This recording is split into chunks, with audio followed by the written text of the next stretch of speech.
Hello, and welcome to our demo of the Nikon Super Cool Scan 9000 ED. If you need a more introductory guide to scanning, please refer to either the Epson Scan or the Silverfast Scan demos. Today we're here to talk about this scanner. It is in 207. We only have one, and it stays here at this location. The computer it runs on is borrowed, so please treat it with care. And it does have a password to log in. The Nikon scanner is old, really old. It's from the early 2000s. Scanning technology, in a sense, back then was in its heyday. And then these things called digital cameras arrived, and people stopped really loving film so much. Scanning was cheaper, it was easier, and so film scanning technology more or less got put on a pause. You'll notice in the other demos that the flatbed scanners we use, the V850s, really when you delve into it, they aren't much different than the V750s. And flatbed scanners are still more or less a general all-purpose scanner. They're meant for film, they're meant for documents, they're meant for teddy bears or whatever else the digital imaging people scan on them. But the Nikon scanner, this one here, is a purely dedicated film scanner. It was built for film, it's meant for film. And in that respect, it does a pretty good job. It also has a higher native resolution of 4000 ppi as compared to the 3200s of the newer flatbed Epsons. Take care of it. It's old, it's delicate, it's fragile, and when it breaks, I don't think we'll get another one. Oh hey, the acquisition tag on this is from 2006. So if that gives you any indication, scanner needs to be cared for. It needs to be loved. The number of them that exist and function will only ever decrease. Hold on to it while you can because it's precious, and if you learn to love it, it will produce scans that will amaze you. They will take a long time, they'll take a lot of effort, but they're great. Before we talk scanning though, let's talk scanning stuff. We've got our wire basket here, which will actually normally live behind by the wall or somewhere else, provided someone hasn't chosen to move it. It will come with different holders. You've got your 35 and 120, as well as your slide holder. You will notice there's no 4x5 option. This scanner is not big enough to scan 4x5. Biggest it can do is 120. So, just gonna put the slide holder back. You can figure out how to put slides in. You've got your 120 film holder. It's got things here that will snap up, and on the bottom that will snap down. Put your film in there. These are pass-through. These don't have the anti-Newton ring glass like the trays for the V850s. So once your film's in there, you snap these back closed. It'll hold it nice and tight. And then 35, you'll notice, will function more or less exactly the same. You've got this deal here that lifts up. Put your film in there, close this back down. On the 35 holder, along these various gates between the frames, this one is cut out because this is your guide indicator. So basically, as long as your first frame's here, second frame's here, and the gap in between the frames fits in there, the rest should be aligned more or less perfectly, provided your film advance is functioning as it should. With all these film holders, they load in like this. If you ever forget how to do it, at the top here, there's a little tiny arrow. The top bits are also rounded as compared to the square bits down here. And also with the label will always be the part that you hold to go in. And as we talked about before, you know how to handle film, you know how bad dust is. Also, you will have the Nikon Scan 4 reference manual. This is a printed out guide that used to be in interactive form. You've got your little interactive buttons down here that has basically everything you could want to know about how the Nikon Scan 4 program, which is what this thing uses, works. Unlike silver fast documentation that's kind of trash, this thing's excellent. It will cover both how to use it in Windows, how to use it in Mac. It's got a nice robust glossary in the back. It will break down pretty much everything and give you good both explanations of what it does and what the various options mean. If you ever have any questions, seriously give this thing a look. I reference it all the time. Frustratingly, the one thing that isn't in here, or it's somewhere in here and I just can't remember where it's at, is the notion of how you load film in the holders. Because unlike the holders for the 850s, these don't really tell you. You're more or less left to your own devices. The film is loaded with the emulsion facing downwards. Remember that, because again, unfortunately, it's the one thing that does not seem to pop up in there. The scanner itself, very simple. You got your power button, you got your eject button, and that's all you really need. Besides that, you've got your indicator LED, and you've got your feed tray here. The computer, unless someone else has been scanning, will be off. The power button on the little unit over here on the back on the top. Like me, you'll probably just have to look around the back to find the button. Turn your scanner on. We'll start making some noises at you. The LED will start flashing, and it does require a warm-up period for the lamp. So as long as that LED is flashing, don't start Nikon scan, and don't try to insert your film cassette into it while that's happening. You gotta be patient. In the meantime, on the computer, you've got Mac user or Nikon scan. You want Nikon scan, the password is roll film. It's so uncomplicated, it's also literally taped to the computer. It's one of those things where, according to the school, we have to put a password on it, but it's very blatantly right here, so if you ever forget it, you just gotta look down. It will also remind you on this handy dandy sheet of paper that this computer is not frozen. Please do not change anything. Please don't mess with anything, because much like this scanner, if this computer dies, we're out of luck again. The technology department will not give us the fund allowances to get it working again. While this is still warming up, I'm gonna go ahead and take the holder, snap, snap. We got some 120 negatives here, and then put it in the tray. And the tray goes snap, and the tray goes snap. Now, the one thing I will not shortcut on is dusting. Apologies now for the sound. Even though there's fingerprints on here, what I really don't want is dust getting inside the scanner. Our LED indicator has turned solid green, which means we are good to launch Nikon scan. Now, like I said earlier, it's not quick, so give it some time, let it fully load, give it another beat.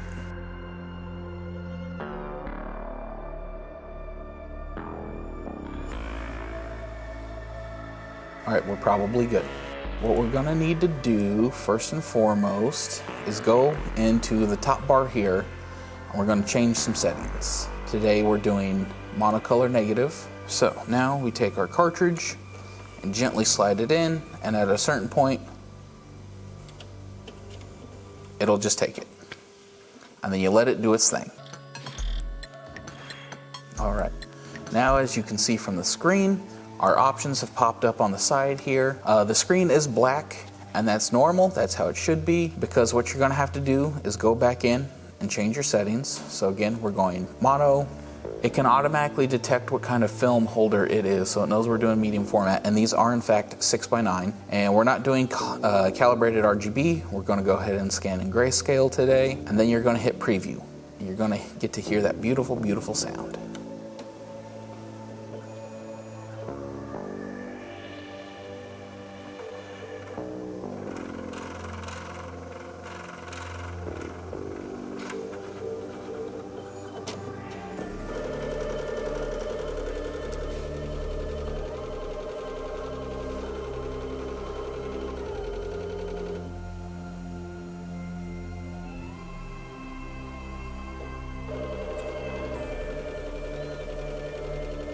So on the screen, you'll have a little progress indicator. As I mentioned earlier, this is not a quick process. The one thing I would say is, if you're unsure, scan on the flatbed V850s first. And then if you're like, this is a good negative, scan it in the Nikon scan. Otherwise, you're gonna spend a lot of time scanning.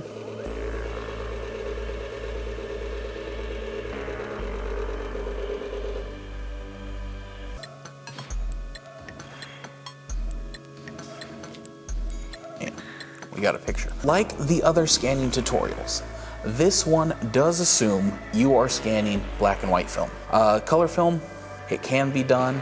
The first thing you'll want to do is over on the scanner extras palette, you want to change your bit depth from 8 to 16. Out of everything else you're going to change, this one is not obvious, but it is probably among the more important changes you will make. On tool palette 1, you've got all your essentials. You've got your rotates, your flips, your densitometer, which is labeled as an L, I believe for just lightness. The XY positioning data you can ignore. The width and height you can pretty much ignore. You can turn on a grid. Pan, you can draw frames, you can magnify. Most of that I don't really use. This fella is important though. The crosshairs reticle is actually your manual focus and autofocus target spot. So it's going to default to the center. If you look at your picture and you insert your thirds lines on there, you want to go in one of those 4 outer corners, and ideally you want to be on a spot that has a good amount of contrast, because essentially when your film bows, or if your film bows I should say, you'll want to be more on one of the corners for some reason. I can't remember, that's just the advice I was given years ago by someone who was much better at scanning than me, and I've never questioned it since. In terms of order of importance, good contrast above a corner. So if you're slightly outside of a corner because you need to hit a good contrast, like in this image, that's gray mess. Possibly something there. That's more or less same tone gray, but like over here, ideally is where we should be here in the trees, but right here, where the trees hit the bridge, that's a pretty good spot right there. So we'll set our focus point, and we will also go ahead and rotate this. And you'll notice when you do stuff like this, it's going to take it a couple seconds. The most important thing you'll use in the Nikon Super Scan 4 is the analog gain palette. In grayscale, you'll only have 1 slider. In RGB, you'll have 4, 1 for the master, 1 for RG and B. And basically what these are these actually adjust the sensitivity of the light prior/during the scan. So whereas like if you modify the curves, technically what's happening is the scanner has taken in that data and it's processing the curves afterward. The analog gain will process it at the time of the scan. Adjusting the gain is better than trying to make the picture lighter or darker afterwards. We're gonna look over here at our histogram. I see a little spike in black here, and then it goes over a little bit, and we're pretty much capped on the whites. Now, more than likely, this spike of black here is actually the bottom here, where we've got slightly more than the negative. What we could do is take this tool here and readjust the frame, but you'll notice though, now our black point is way over here, roughly 14-ish. So instead of trying to crush the blacks forward that way, we're instead going to reduce the gain. The gain works in terms of EV values. So +1, twice as much light. -2, a quarter less light. You know, it's working in stops essentially. And the thing to remember is less is usually better. So we're gonna start at a very low -0.01, which does not sound like a lot, but it'll probably get the job done. The big thing is after you type in your new number or click your buttons, you have to hit redraw. And since it happens at the time of the scan, it does have to physically rescan it. It cannot emulate it because this isn't a software thing. And this is where a lot of the time comes in, is that you adjust, you gotta redraw, adjust, redraw, and then it's gotta re-preview. It was a very slight readjustment in the picture. You need to go down further to 5. Hit enter, hit redraw. And that's negative 0.05. Oh, interesting. It did not, in fact, redo it that time. I wonder why. Okay, well that's interesting. But now our black point is at roughly about 3 to 5. Theoretically, nothing in there should be crushed to full black. But it looks like we've got more of our highlights are back, and we got a pretty full spectrum in there. What do we move on to next? Well, that's up to you. You've got your curves, which will do all your standard curve manipulation stuff. You've got your color balance, which in black and white is just brightness and contrast. You've got your LCH editor, which stands for lightness, chroma, and hue, or in other words, brightness, saturation, hue, hue, saturation, luminance. However those acronyms usually go. HSL, hue, saturation, luminance. That's how it goes. It took me a minute to think of that. That part I'll take out though. Again, as always, I recommend you edit later in Photoshop. Much like this is an old scanner, this is an old computer, this is an old monitor. The color accuracy is an absolutely zero-way guaranteed.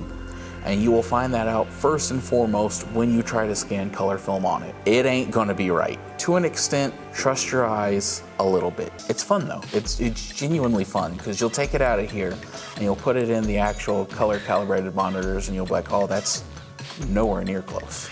On here, you've got digital ice. Digital ice is the scratch and dust removal that uses the infrared laser. Because this is black and white, we can't really do digital ice. That's more of a color thing. I, in fact, did not put what digital DEE stands for, but I can tell you with 100% certainty, it's in the manual if you really want to know.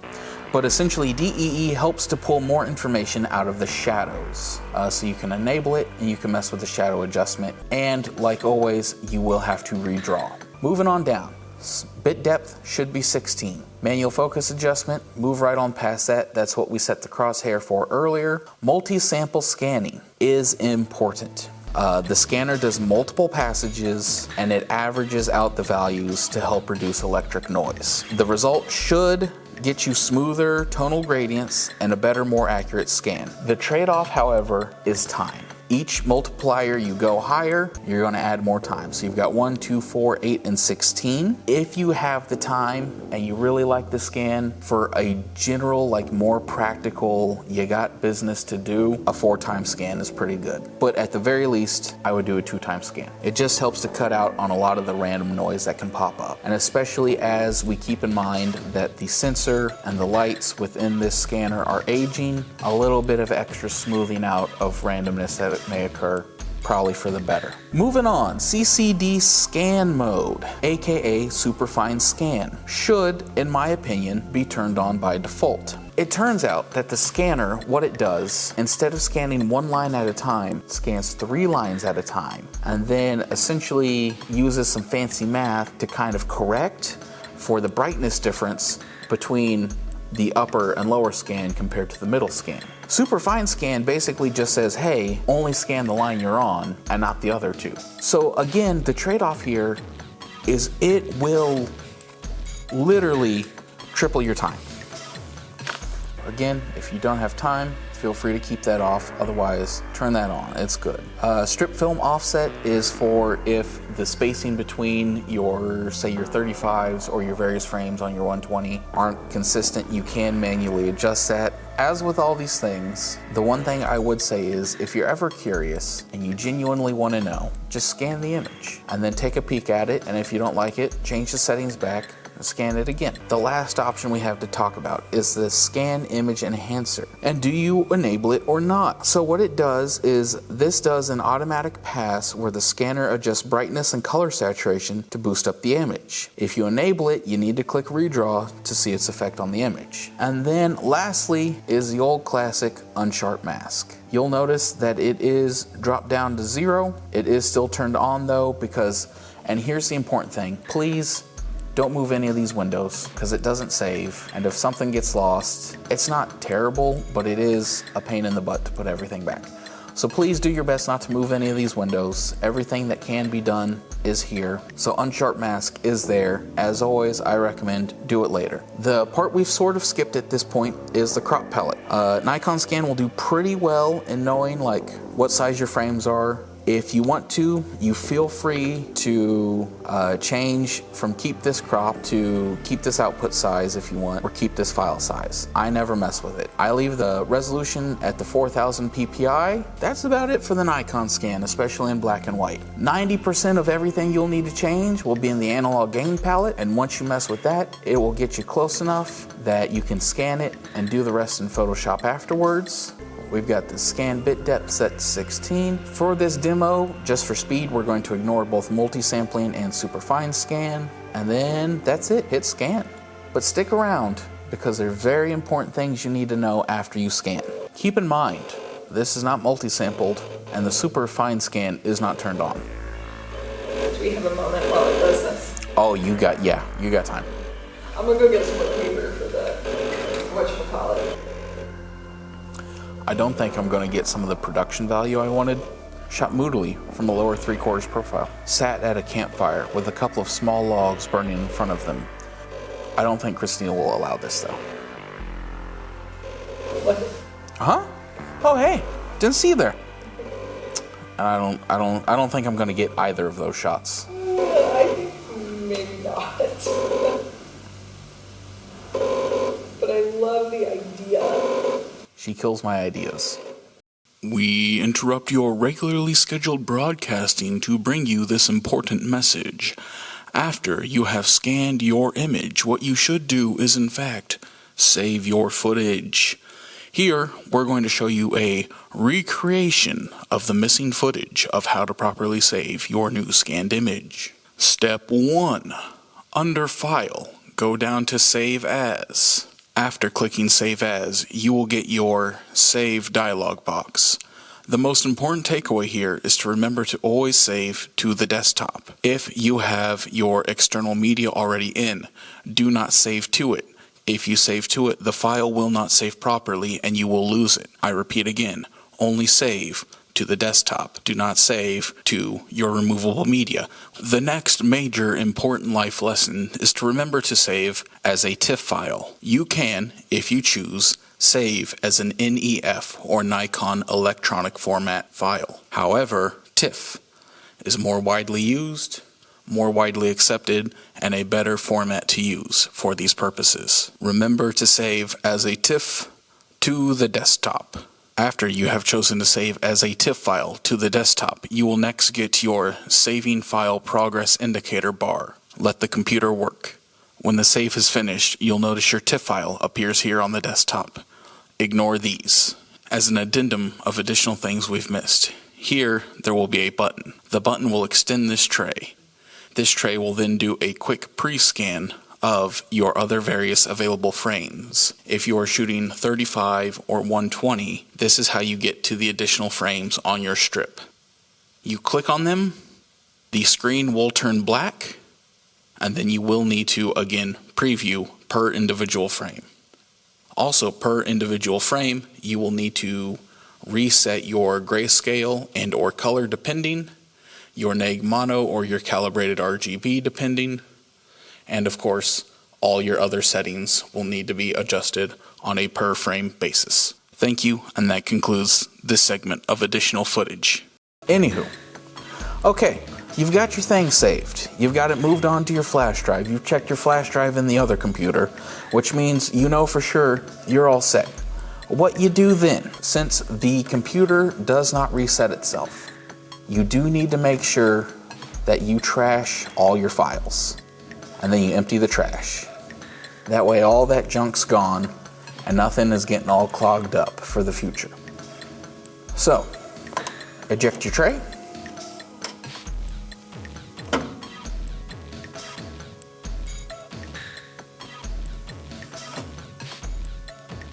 I'm not quite sure why that's stuck quite like that.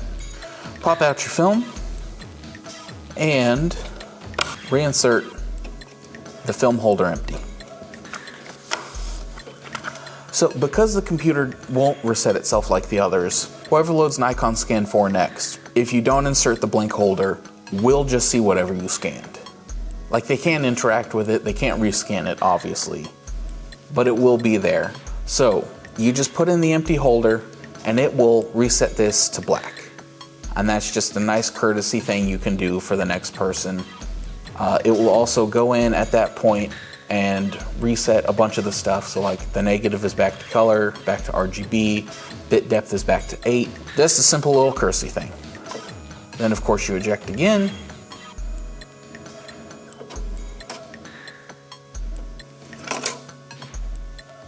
Much smoother that time. Put your film holder back in the tray, which will be over there, not here, that's just for the video. And then go ahead and shut everything down. Quit Nikon Scan, shut it down, and turn off the scanner. And unlike the other Macs, this is more important because these aren't power controlled like they are, so it won't automatically shut down at the end of the night. And ideally, the less up and on time both the computer and the scanner have, the better, because it should theoretically help them last long. Any questions, any concerns? I cannot stress enough, check the reference manual. More than likely your answer is here. If it's a slightly more technical question or just like weird noises, it does make noises, but you'll know the weird ones after a while. Or if something's not working right, come grab a lab tech. Have a nice day.